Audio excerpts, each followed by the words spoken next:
Snow White and Rose Red. A fairy tale by the Brothers Grimm.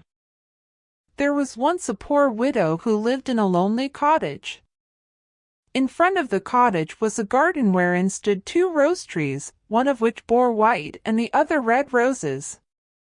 She had 2 children who were like the 2 rose trees, and one was called Snow White and the other Rose Red. They were as good and happy, as busy and cheerful as ever 2 children in the world were, only Snow White was more quiet and gentle than Rose Red. Rose Red liked better to run about in the meadows and fields seeking flowers and catching butterflies, but Snow White sat at home with her mother, and helped her with her housework, or read to her when there was nothing to do. The 2 children were so fond of each another that they always held each other by the hand when they went out together, and when Snow White said, "We will not leave each other," Rose Red answered, "Never so long as we live." And their mother would add, "What one has she must share with the other." They often ran about the forest alone and gathered red berries, and no beasts did them any harm, but came close to them trustfully. The little hare would eat a cabbage leaf out of their hands, the roe grazed by their side, the stag leapt merrily by them, and the birds sat still upon the boughs, and sang whatever they knew.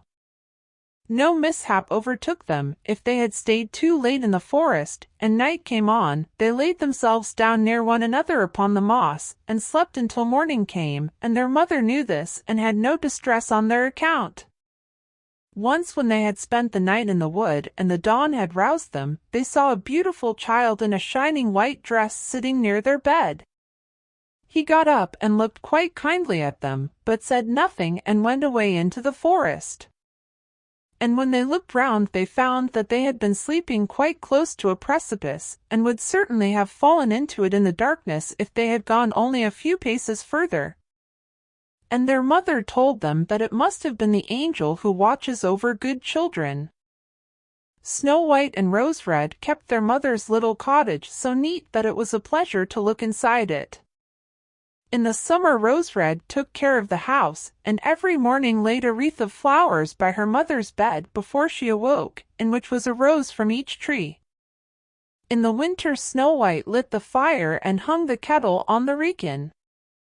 The kettle was of copper and shone like gold, so brightly was it polished. In the evening, when the snowflakes fell, the mother said, "Go, Snow White, and bolt the door." And then they sat round the hearth, and the mother took her spectacles and read aloud out of a large book, and the 2 girls listened as they sat and span. And close by them lay a lamb upon the floor, and behind them upon a perch sat a white dove with its head hidden beneath its wings. One evening, as they were thus sitting comfortably together, some one knocked at the door as if he wished to be let in. The mother said, "Quick, Rose Red, open the door, it must be a traveler who is seeking shelter." Rose Red went and pushed back the bolt, thinking that it was a poor man, but it was not, it was a bear that stretched his broad, black head within the door. Rose Red screamed and sprang back, the lamb bleated, the dove fluttered, and Snow White hid herself behind her mother's bed. But the bear began to speak and said, "Do not be afraid, I will do you no harm. I am half frozen, and only want to warm myself a little beside you." "Poor bear," said the mother, "lie down by the fire, only take care that you do not burn your coat." Then she cried, "Snow White, Rose Red, come out, the bear will do you no harm, he means well." So they both came out, and by and by the lamb and dove came nearer, and were not afraid of him. The bear said, "Here, children, knock the snow out of my coat a little." So they brought the broom and swept the bear's hide clean, and he stretched himself by the fire and growled contentedly and comfortably. It was not long before they grew quite at home, and played tricks with their clumsy guest.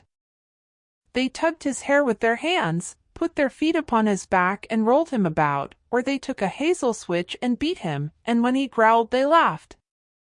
But the bear took it all in good part, only when they were too rough he called out, "Leave me alive, children. Snowy white, rosy red. Will you beat your lover dead?" When it was bedtime, and the others went to bed, the mother said to the bear, You can lie there by the hearth, and then you will be safe from the cold and the bad weather. As soon as day dawned the two children let him out, and he trotted across the snow into the forest.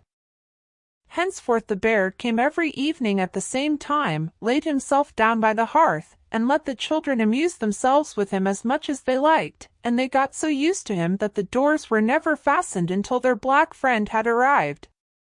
When spring had come and all outside was green, the bear said one morning to Snow White, "Now I must go away, and cannot come back for the whole summer." Where are you going, then, dear bear? asked Snow White. "I must go into the forest and guard my treasures from the wicked dwarfs.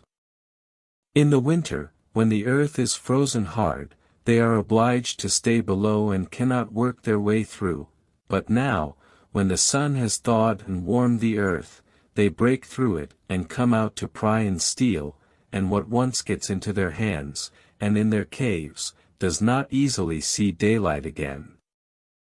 Snow White was quite sorry for his going away, and as she unbolted the door for him, and the bear was hurrying out, he caught against the bolt and a piece of his hairy coat was torn off, and it seemed to Snow White as if she had seen gold shining through it, but she was not sure about it. The bear ran away quickly, and was soon out of sight behind the trees. A short time afterwards the mother sent her children into the forest to get firewood.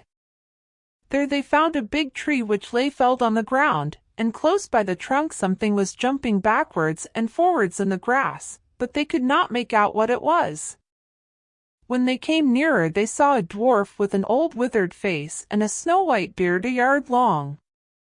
The end of the beard was caught in a crevice of the tree, and the little fellow was jumping backwards and forwards like a dog tied to a rope, and did not know what to do.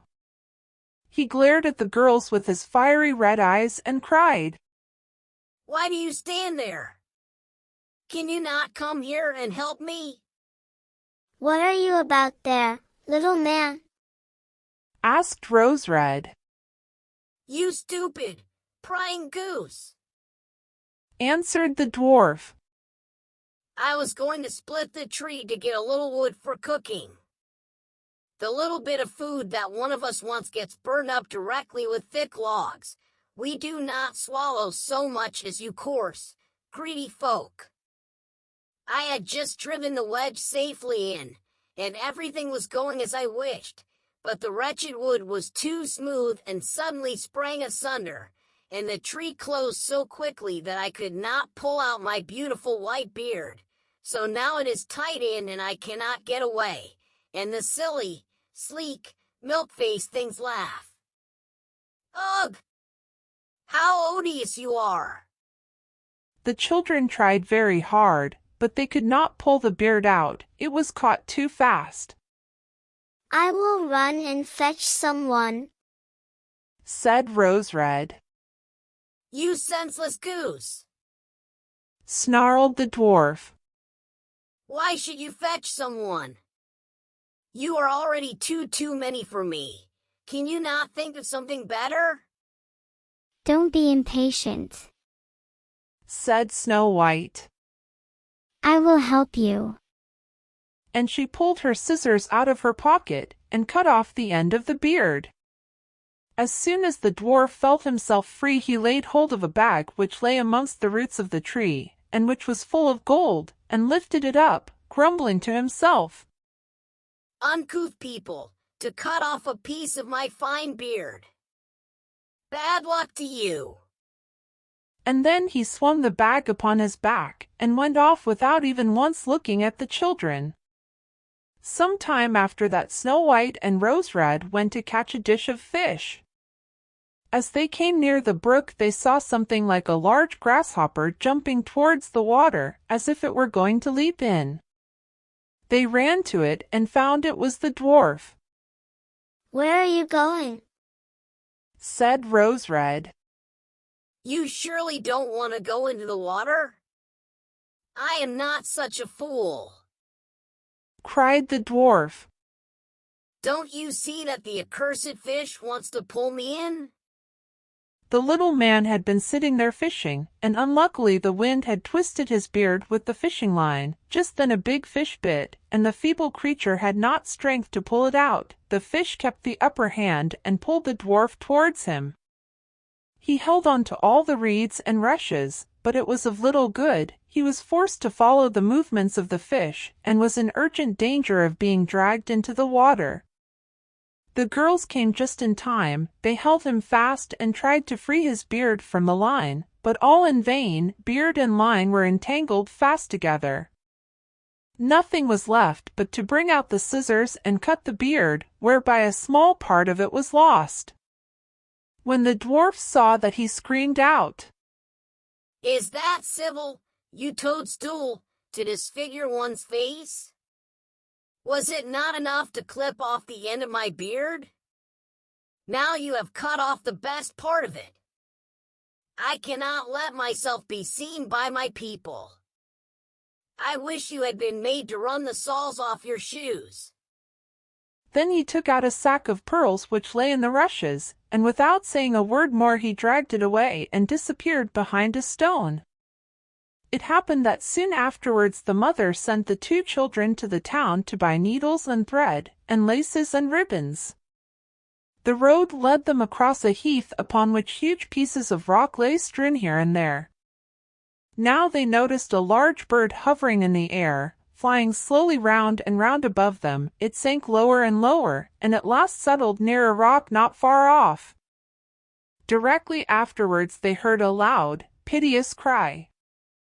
They ran up and saw with horror that the eagle had seized their old acquaintance the dwarf, and was going to carry him off. The children, full of pity, at once took tight hold of the little man, and pulled against the eagle so long that at last he let his booty go. As soon as the dwarf had recovered from his first fright, he cried with his shrill voice, Could you not have done it more carefully?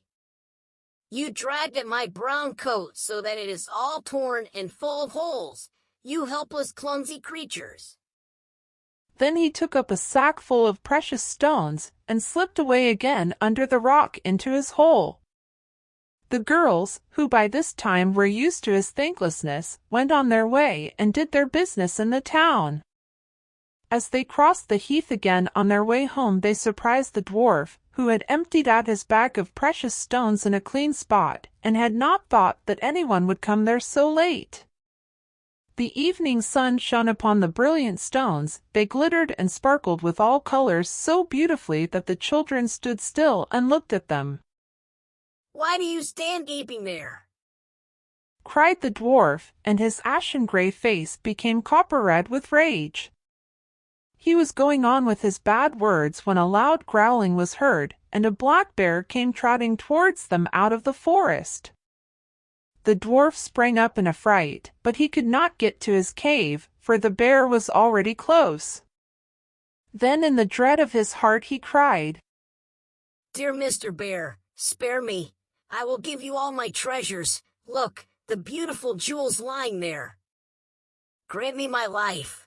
What do you want with such a slender little fellow as I? You would not feel me between your teeth. Come, take these two wicked girls. They are tender morsels for you, fat as young quails. For mercy's sake, eat them. The bear took no heed of his words, but gave the wicked creature a single blow with his paw, and he did not move again. The girls had run away, but the bear called to them, Snow White and Rose Red, do not be afraid, wait, I will come with you. Then they knew his voice and waited, and when he came up to them suddenly his bearskin fell off, and he stood there, a handsome man, clothed all in gold. I am a king's son, and I was bewitched by that wicked dwarf, who had stolen my treasures. I have had to run about the forest as a savage bear until I was freed by his death. Now he has got his well-deserved punishment." Snow White was married to him, and Rose Red to his brother, and they divided between them the great treasure which the dwarf had gathered together in his cave. The old mother lived peacefully and happily with her children for many years. She took the 2 rose trees with her, and they stood before her window, and every year bore the most beautiful roses, white and red.